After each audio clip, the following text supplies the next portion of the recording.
Welcome to Luca and Miguel. Enjoy the video. In this video, I will show how to wire a Jeep Wrangler for trailer lights. Easy method.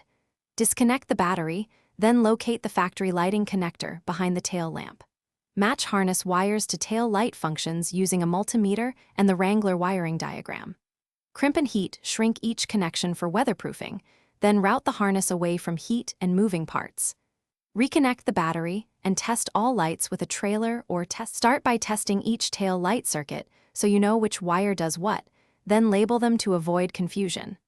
Route the harness along the frame, keeping it secured with zip ties and away from the exhaust and moving suspension parts.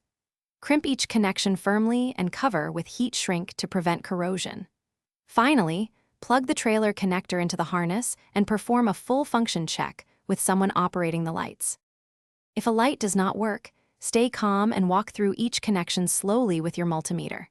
Start at the vehicle connector and follow the harness to the trailer plug, confirming voltage at each step. Inspect grounds carefully because a bad ground often mimics a blown fuse or broken wire. Tighten or re-terminate any suspect connections, then retest. Keep a spare fuse and a simple test light kit in your tool bag for on-road checks. Thanks for watching and please subscribe. It's the best investment you'll ever make.